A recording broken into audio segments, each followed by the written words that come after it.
The failure began without warning. Screens went black. Lights died in homes, streets, and towers. Trains stopped where they stood. Phones lost signal. The sound of the city changed in a single hour. The steady noise of machines faded, and a heavy silence took its place. Far above Earth, unseen watchers observed the sudden drop in energy and data. Their models showed a clear result. This was the moment when humans would break. Daniel was in his apartment when the power failed. He stood still, listening to the quiet. Years of working as an engineer had taught him one thing. Systems fail, but people do not have to. He opened his window and looked down. Neighbors were already stepping into the hallway, confused but calm. No one screamed. No one ran. Outside, traffic was frozen. Shops were closed. Digital money meant nothing now. The watchers marked this as the start of chaos. Trade had stopped. Supply lines were dead. Panic should follow. It did not. Daniel walked down the stairs and knocked on doors. He spoke slowly and clearly. He asked who had food, who had water, who needed medicine. People answered. Some were scared, but they listened. A family on the third floor had a gas stove. An older man had stored bottled water. A young couple had solar chargers they used for camping. Daniel helped connect them. Cables were shared. Extension cords ran through open doors. A single light turned on in the hallway. It was dim, but it was enough. Emma was across the city when the systems failed. She worked at a small community center. When the lights went out, she did not wait for instructions. She unlocked the doors and put up signs by hand. Shelter. Water. Help. People came in waves. Parents with children. Elderly neighbors. Workers who could not get home. Emma organized mats on the floor and shared food without questions. She wrote names in a notebook. She kept her voice calm. The observers watched streets fill with people, but not with violence. They saw groups form, but not gangs. They saw fires for warmth, not destruction. Their predictions began to shift, but only slightly. Humans, they believed, would still turn on each other. Night fell. The city was darker than it had ever been. Stars were visible between buildings. Daniel stood outside with others, guarding a small power unit they had repaired from old parts. It was weak, but it charged radios and kept a freezer running. They took turns resting. No one tried to take more than they needed. Trade had stopped, but sharing had begun. The next day, rumors spread. Some said the failure was an attack. Others said it was a test. The truth did not matter. What mattered was now. Emma moved from block to block, checking on shelters. She taught volunteers how to keep lists and share tasks. Cleaning, cooking, watching the streets. Simple order returned without force. The observers increased their scans. They saw no central command. No single leader. This confused them. Their models depended on control points. Humans were acting without one. Daniel helped fix a broken wind unit on a nearby roof. It was old and slow, but it turned. A few more lights came on at night. Children clapped when they saw them. The sound echoed through empty streets. Food became a concern. Stores were closed, but storage rooms were opened with care. Emma made sure nothing was wasted. Meals were simple. Soup, bread, shared tables. People talked. They learned names they had never known before. Fear was there, but it did not rule. From orbit, the watchers marked the lack of collapse. No mass fighting. No rapid loss of life. Their prediction lines bent but did not break. They waited. A week passed. The city was changed. Quieter. Slower. Stronger in strange ways. Daniel taught others basic repairs. Emma trained new organizers. When mistakes happened, people corrected them together. Hope did not arrive as a shout. It came as a routine. Wake up. Help. Fix. Share. Sleep. The observers recorded something new. Humans were not waiting to be saved. They were rebuilding piece by piece. And the quiet hope continued to grow. The observers acted again. Signals that still worked began to fade. Short radios went quiet. Old satellites stopped replying. The last pieces of long-distance contact were cut. From above, the watchers waited for anger to rise. With no messages, no orders, and no clear truth, humans were expected to fight. In the city, people noticed the silence. The radios that once carried distant voices now hissed with empty sound. Mark tested each one carefully, turning dials, tapping wires. He was a mechanic before the fall, used to fixing machines that others gave up on. He did not curse the failure. He nodded once and moved on to the next task. Instead of shouting or demanding answers, people gathered. They met in open spaces. Parks. Schoolyards. Wide streets with no traffic. Anyone could speak. No one wore signs of rank. Ideas were shared, tested, and changed. These were not loud meetings. They were slow and careful. People listened more than they talked. The observers marked this as strange behavior. Mark brought parts from old shops and broken homes. Fans, hand tools, small engines. He taught others how to clean rust and fit gears. Old machines came back to life. Not perfect but useful. A pump moved water again. A press shaped metal. Each success brought quiet smiles, not cheers. Lucy worked near one of the shelters. She gathered children each morning and afternoon. With no screens or power, she used chalk and paper. She taught reading, counting, and simple science. She also taught patience. While children learned, adults nearby rebuilt tools and sorted supplies. The sound of learning mixed with the sound of work. Conflict was expected. It did not come. Messages still needed to move. With signals gone, people walked. Runners carried notes between councils. Bicycles moved plans and warnings. Mark helped repair an old radio tower using local power only. Its range was short, but it was enough. Simple codes were agreed on. No secrets. No control. Order began to grow, but no one commanded it. The observers adjusted their models. Humans should have fought over food by now. Instead, stores were counted and shared. When shortages appeared, councils planned together. Meals changed. Portions grew smaller. No one was left out. One night, a fire broke out in an empty building. Without alarms or trucks, people ran with buckets and blankets. They formed lines, passing water hand to hand. The fire died before it could spread. When it was over, people sat on the street, tired and quiet. Someone laughed softly. Others smiled. The observers recorded no rise in violence. Mark repaired a printing press that ran by hand. Lucy helped children draw clear letters. Notices were made and posted. Meeting times. Supply updates. Simple rules for safety. Anyone could read them. Anyone could question them. The city began to feel different. Not broken. Just changed. The councils did not last all day. People worked, rested, and returned when needed. Decisions were not perfect. Some failed. When they did, they were corrected. No punishment followed. Only learning. The observers increased pressure again. Weather systems were altered slightly. Cold nights grew colder. Heat days grew longer. This should have caused fear. Instead, people adapted. Mark helped insulate shared rooms. Lucy organized clothing swaps. Councils adjusted work hours. Water use changed.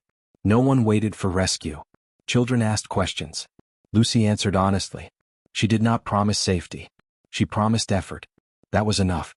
From orbit, the prediction lines bent sharply. Collapse should have already happened.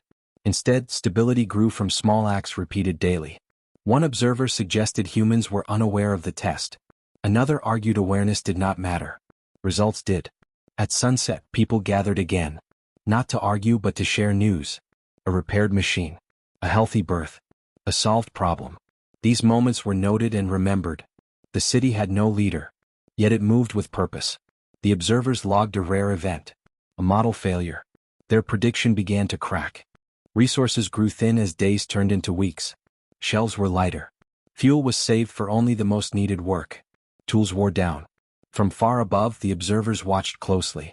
This was the point where most worlds failed. Scarcity always broke trust. Collapse should follow soon. Alex stood at the edge of the damaged grid station, staring at twisted metal and silent panels. The grid was old, partly burned during the first failure. Fixing it was dangerous. One mistake could destroy the last working lines. Some advised waiting. Alex listened, then spoke calmly. Waiting would cost more than trying. He did not promise success. He promised effort. People trusted him. Anna worked far from the city, where open land had once been unused. She coordinated small farms that had formed after supply trucks stopped. Water lines were patched with simple pipes. Rain was collected. Crops were chosen for speed, not comfort. Potatoes, beans, greens. Nothing fancy. Enough to live. Failures came early and often. The first repair attempt failed. A transformer overheated and shut down. Lights that had returned went dark again. The observers marked the moment, ready for anger and blame. Instead, Alex admitted the mistake. He explained it in simple words. Others nodded. No one shouted. They planned again. Anna lost an entire field to dry soil. Water did not reach it in time. She wrote it down, adjusted the plan, and moved on. The loss was shared, not hidden. Meals changed again. Smaller, plainer. Still shared. Trust grew slowly like roots underground. The observers adjusted their timelines. Collapse was late. Alex gathered a small team for the second repair. They worked at dawn when demand was low. They used parts pulled from abandoned systems. Nothing matched perfectly. They adapted. When power flowed again, it was uneven but steady. Cheers did not come. People simply went back to work. In the city, workshops reused everything. Broken tools became parts. Old machines were stripped and rebuilt. Skills were shared freely.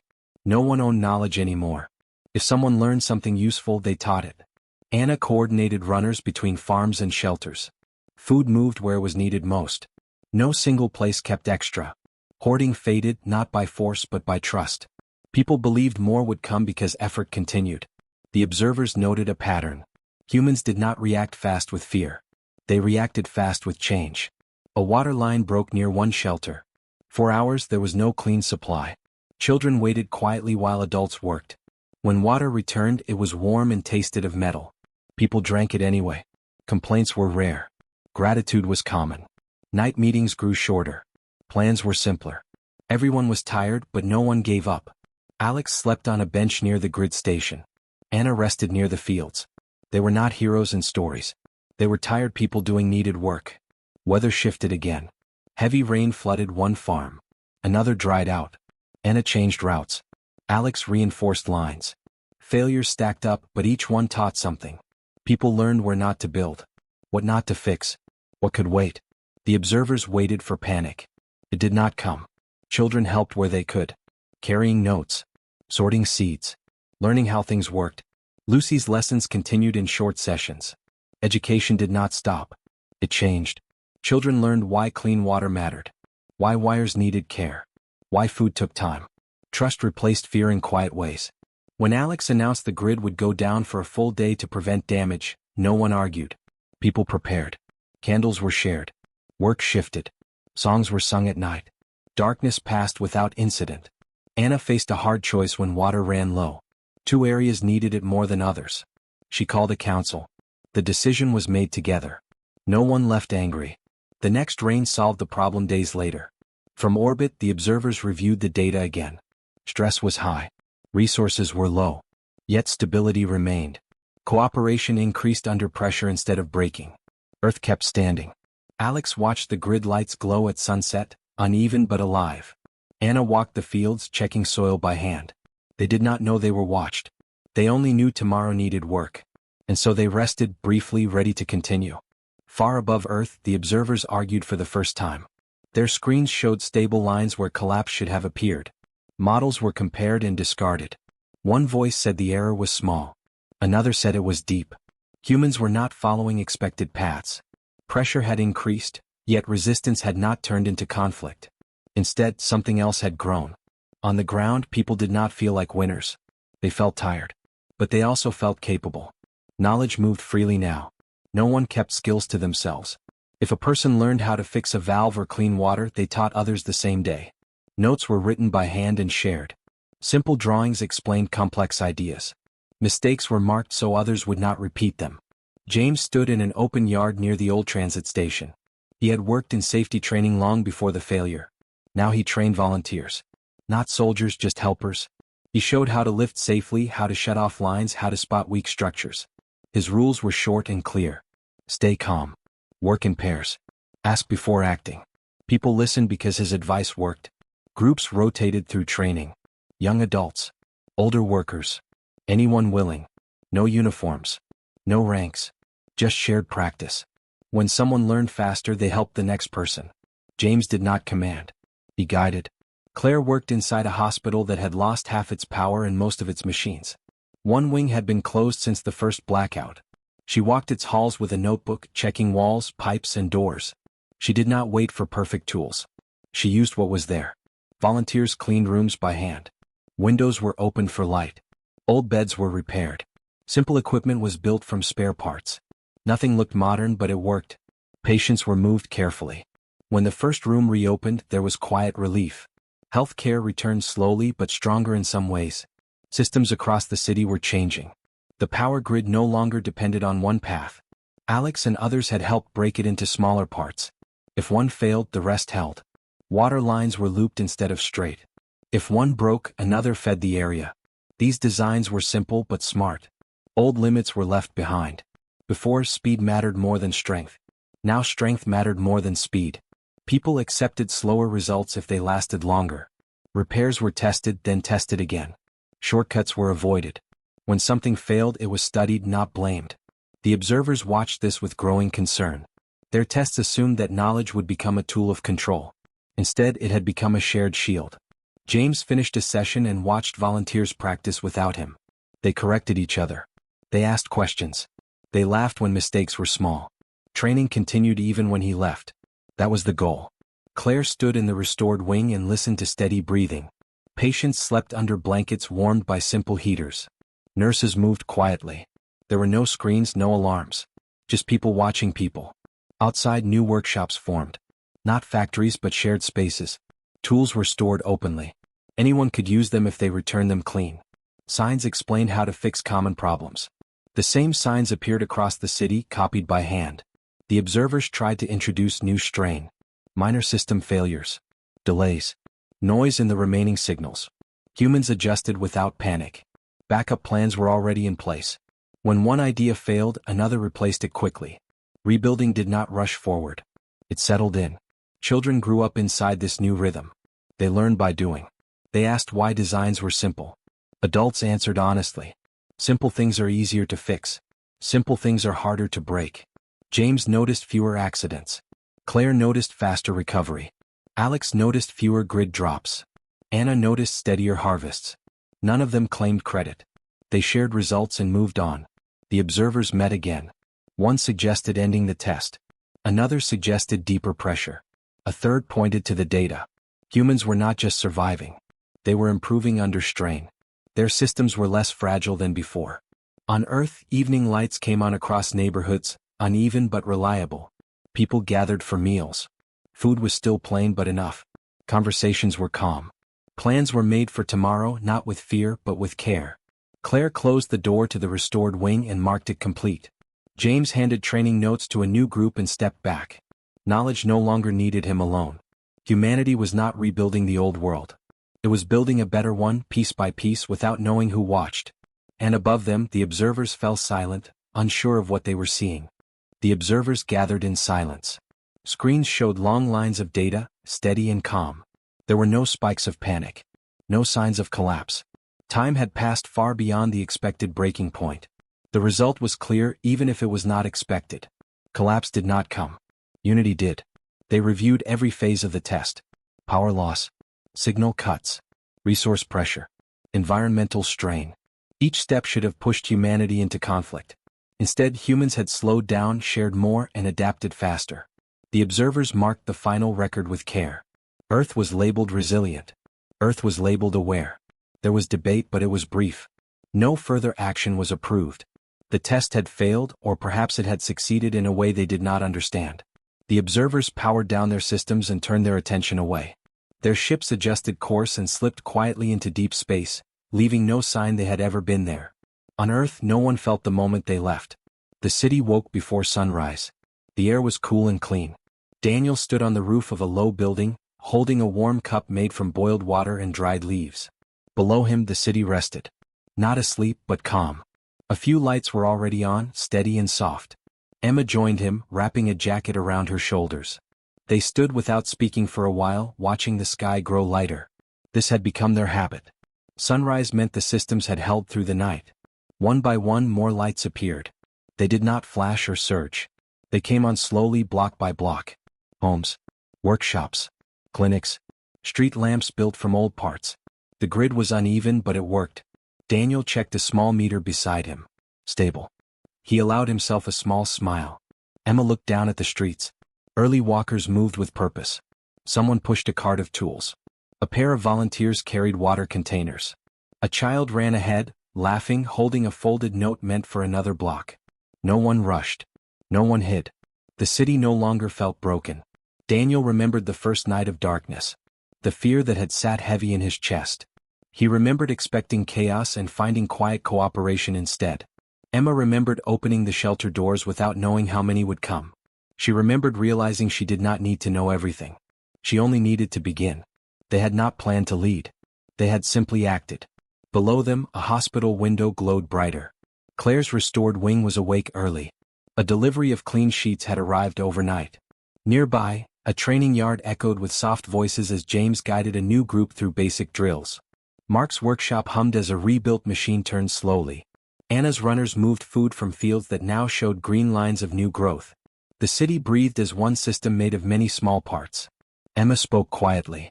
"Do you think we're done?" Daniel shook his head. "No. But we're ready." They watched the sun break over the horizon. Light spilled across rooftops and streets. Solar panels caught it. Windows reflected it. The city glowed, not bright like before but warm and steady. People gathered for morning meals. Soup simmered. Bread was shared. Plans were discussed for repairs and teaching and planting. Children asked questions. Adults answered honestly. No one promised an easy future. They promised effort and care. Trust had replaced fear so completely that it was hard to remember how fear had felt. Daniel walked down from the roof to check a junction box. Emma headed toward the shelters to review supplies. They did not walk together, but they moved with the same rhythm, part of the same flow. A message was posted near the central square, written in clear hand. It listed repairs completed, needs for the day, and a note of thanks. No name signed it. None was needed. The systems were not perfect. Some lights flickered. Some tools broke. Some plans failed. But failure no longer meant collapse. It meant adjustment. Humans had learned something important. Strength did not come from control. It came from connection. As the morning grew brighter, more lights came on across the city. From high buildings to small homes, from clinics to farms, the glow spread outward like a living thing. Daniel paused and looked back once more. Emma did the same from across the street. They shared a look and a quiet nod. Humans had been tested. And together they had rebuilt.